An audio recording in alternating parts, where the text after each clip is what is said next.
Hey, art historians, welcome back. And from Jersey now in the United States. I landed from Egypt yesterday at like 11 in JFK. I didn't get home until like 2 o'clock in the afternoon. I had tons of work and tons of laundry to do. So my apologies that this video is coming to you on Tuesday instead of Monday. You all know my preference. I would rather these be sent out on Monday, but alas, we have to make adjustments as life, throws things at us. But anyway, so I'm really happy to be back in the States for sure. Egypt was absolutely amazing. Hopefully you got to see some of my pictures in the previous announcements.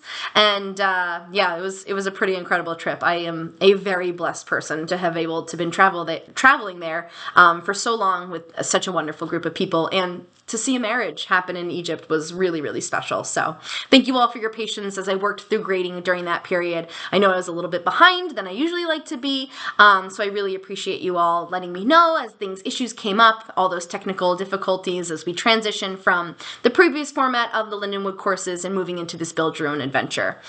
So before I get started talking about our discussion this week, the quizzes, and then just some reminders going forward, I first and foremost want to let you all know that the course evaluations are now open.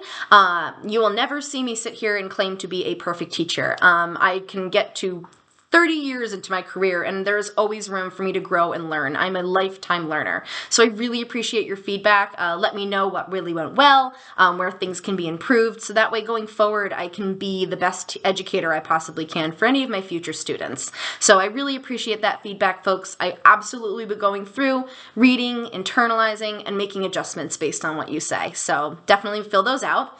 There'll also be a survey going out about the format of this course. We're already have a meeting scheduled for December, so having that feedback from you all is going to be even more important. So definitely make sure you let us know what worked really well, what you think could be changed or adjusted going forward, and I appreciate all of that feedback so much. It is not going on deaf ears. I'm going to comb through and read every single word of it. All right, so let's talk about week 6. We had an awesome discussion this week. I want to bring up some of our Dutch masters like Vermeer and Rembrandt, so we'll talk about them. And then we had 2 quizzes to talk about. So first, let's start with the discussion. Let's talk about Rembrandt first. So Mason, you had kind of helped us track the evolution of Rembrandt's selfies. So he was a prolific portrait painter. I think he did over 75 in his lifetime. And I thought it was really interesting how you focused on the fact that this artist has changed. And we can almost get a little bit of an insight into his state of mind through those portraits. It feels like he didn't hold anything back in those, which is really special because it gives personality and realness to an actual human being that lived in this world. I mean, the fact that we are studying real history that actually occurred, when we get to see evidence of that, I think it makes it more impactful. So really awesome job noticing that. And I do wonder too, maybe he, regretted some depictions. I don't know about you all, but you could go back to 2015 in my Instagram feed, and I am not very happy with some of those posts. So I wonder if it's a similar situation for Rembrandt, where maybe he looks at an earlier self-portrait and goes, ooh, cringy. But regardless, I wanted to mention too that Diane, you wanted to talk a little bit about Rembrandt's Night Watch, which is such a beautiful, large, impressive painting. Very, very interesting. And you talked about how the gazes in this depiction almost create the narrative and the story behind the piece.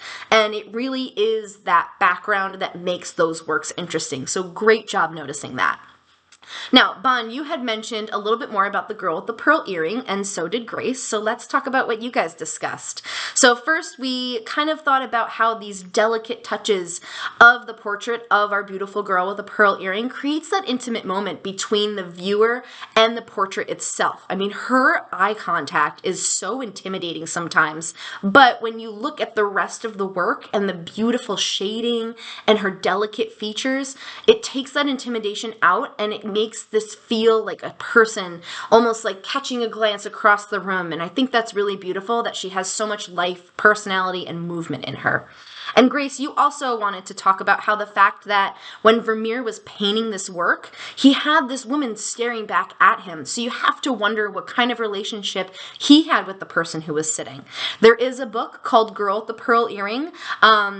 and it is very good. There's also a movie adaptation that stars Scarlett Johansson that's like a little, I don't know. It's not my favorite, but the book is fabulous. So if you want to learn more about The Girl with the Pearl Earring and kind of explore the potential narrative that might have gone along with it, definitely give that one a read. I'll post the link to this announcement so you have access to it if you're curious.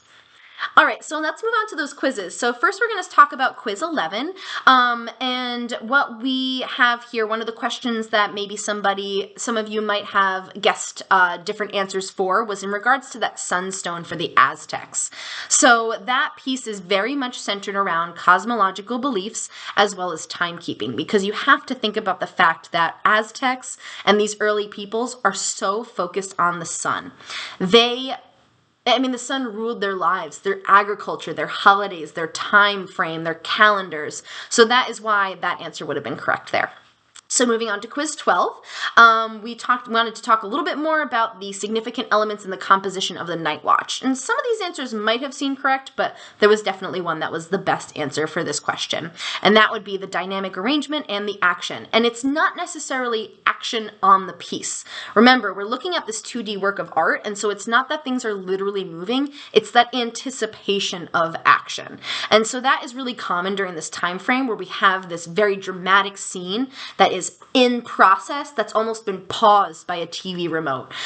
Think about if you were watching like an action movie and you press pause really quick to just run to grab more popcorn. What would that scene look like? And that's really what these artists are almost trying to represent here.